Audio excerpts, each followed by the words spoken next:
കർത്തൃദിനം, ശ്രേഷ്ഠദിനം, ആരാധനക്കു വിശുദ്ധദിനം. Hallelujah ഗാനം ചൊല്ലി ഹൃദയങ്ങൾ വാഴ്ത്തിടാം.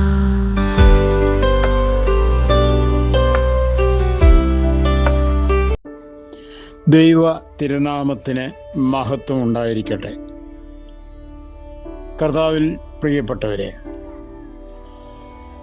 യാക്കോബ് ശ്ലീഹ എഴുതിയ ലേഖനം 3-ാം അധ്യായത്തിൽ ഇപ്രകാരം പറയുന്നു: കുറഞ്ഞ തീ എത്ര വലിയ കാട് കത്തിക്കുന്നു. നാവും ഒരു തീ തന്നെ. അത് നമ്മുടെ അംഗങ്ങളുടെ കൂട്ടത്തിൽ അനീതി രോഗമായി ദേഹത്തെ മുഴുവൻ മലിനമാക്കി ജീവചക്രത്തിന് തീ കൊളുത്തുകയും നരകത്താൽ അതിന് തീ പിടിക്കുകയും ചെയ്യും. നാവിനെ കുറിച്ച് യാക്കോബ് ശ്ലീഹ ഒരുപാട് കാര്യങ്ങൾ നമ്മെ ഓർപ്പിക്കുന്നുണ്ട്.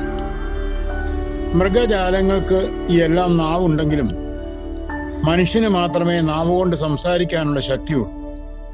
ദൈവം മനുഷ്യന് നൽകിയ അത്ഭുതകരമായ ഒരു കഴിവാണത്. മനുഷ്യന്റെ അവയവങ്ങളിൽ താരതമ്യേന ചെറുതെങ്കിലും നാവിന് വലിയ പ്രാധാന്യമുണ്ട്. ആശയവിനിമയം ചെയ്യാനും ബന്ധങ്ങൾ ദൃഢപ്പെടുത്താനും നാവ് ചെയ്യുന്ന സേവനം വളരെ വലുതാണ്. എല്ലാ തത്വചിന്തകന്മാരും മതാചാര്യന്മാരും നാവിന്റെ അത്ഭുത സാധ്യതകളെക്കുറിച്ചും അതോടൊപ്പം നിയന്ത്രിക്കപ്പെടേണ്ടതിന്റെ ആവശ്യകതയെക്കുറിച്ചുമൊക്കെ പ്രബോധിപ്പിച്ചിട്ടുണ്ട്. ഭക്തനാണെന്ന് വിചാരിക്കുന്ന ഒരുവൻ തന്റെ നാവിന് കടിഞ്ഞാനിടാതെ സ്വയം വഞ്ചിക്കുന്നുവെങ്കിൽ അവന്റെ ഭക്തി വ്യർത്ഥമാണെന്നും യാക്കോബ് ശ്ലീഹ ഓർപ്പിക്കുകയാണ്. പ്രാകൃത മനുഷ്യനെയും ആത്മീക മനുഷ്യനെയും തമ്മിൽ വേർതിരിക്കുന്ന ഒരു വിഷയം അവരുടെ സംഭാഷണ ശൈലിയാണെന്ന് പൗലോസ് അപ്പോസ്തലനും പറയുന്നു. നാവിന് 2 സാധ്യതകളാണുള്ളത്. അത് നന്മയ്ക്കായും തിന്മയ്ക്കായും ഉപയോഗിക്കാം. പടുത്തുയർത്തുവാനും ഇടിച്ചു തകർക്കുവാനും അതിന് കഴിയും. പ്രയോജനകരമായും വിനാശകരമായും പ്രയോഗിക്കാവുന്ന ഒന്നാണത്. ഡോക്ടറുടെ കയ്യിൽ ഒരു കത്തി രോഗിയിൽ നിന്ന് മാരകമായ അർബുദം നീക്കം ചെയ്യാൻ ഉപയുക്തമാകും. കൊലയാളിയുടെ കയ്യിൽ അത് സംഹാരത്തിനുള്ള ആയുധമായും തീരുന്നു. അതുപോലെ സുഹൃത്തുക്കളെ സമ്പാദിക്കാനും ശത്രുക്കളെ ഉണ്ടാക്കാനും നാവിന് കഴിയും. അണികളിൽ ആവേശമുണർത്താനും നിരാശ വരുത്താനും നാവിന്റെ പ്രയോഗം മതി. ചില വൃക്ഷങ്ങളുടെ ചുവട്ടിൽ കൂടി കടന്നുപോയാൽ ശരീരത്തിൽ ചൊറിച്ചിൽ അനുഭവപ്പെടാറുണ്ട്. അതുപോലെ ചില മനുഷ്യരുടെ സാന്നിധ്യവും സംസാരവും മറ്റുള്ളവരിൽ ഈർഷ്യയും അമർഷ്യവും വെറുപ്പും ഉളവാക്കും. നാവ് നന്നല്ലാത്ത ഒരു കുടുംബിനിയുടെ ഭവനം നരകതുല്യമായിരിക്കും. കുട്ടികൾ അവരെ ഭയപ്പെടും, പ്രത്യഗണം അവരെ വെറുക്കും. ഗൃഹനാഥൻ വല്ലാത്ത വിഷമാവസ്ഥയിലും ആയിരിക്കും. നാവ് നന്നല്ലാത്ത ഒരു ഓഫീസ് മേധാവി തൻ്റെ കീഴ് ജീവനക്കാരാൽ വെറുക്കപ്പെട്ടവൻ ആയിരിക്കും.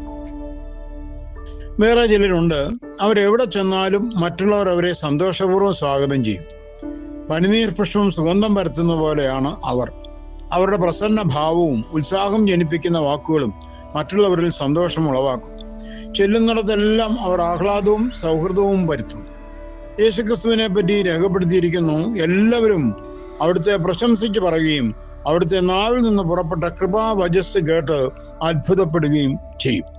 പ്രിയമുള്ളവരെ, ദൈനംദിന ജീവിതത്തിൽ മറ്റുള്ളവരെ സന്തോഷപ്പെടുത്തുവാനും അവർക്ക് ഉത്സാഹം പകരാനുമുള്ള എത്രയെത്ര അവസരങ്ങൾ നമ്മുടെ ജീവിതത്തിൽ ലഭിക്കുന്നുണ്ട്.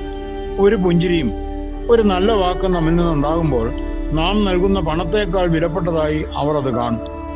സഹപ്രവർത്തകരോട് ഒരു പ്രോത്സാഹനത്തിന്റെ വാക്ക്, ഒരു നേട്ടം കൈവരിക്കുമ്പോൾ അഭിനന്ദനത്തിന്റെ ഒരു വാക്ക്, രോഗം ബാധിച്ച് അവശനായി കിടക്കുമ്പോൾ സന്ദർശനം നടത്തി ആശ്വാസം അരുളുന്ന ഒരു വാക്ക്, ഇവയൊക്കെ അനായാസം നമുക്ക് ചെയ്യാവുന്നവയാണ്.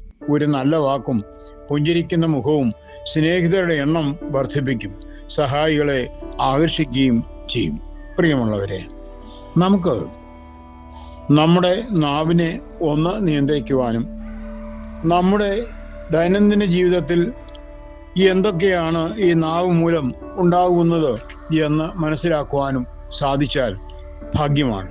ദൈവം നിങ്ങളെ അനുഗ്രഹിക്കട്ടെ എന്ന് പ്രാർത്ഥിക്കുകയാണ് നിങ്ങളുടെ ജോൺ ബോൾ കോർ എപ്പിസ്കോപ്പ അച്ഛൻ.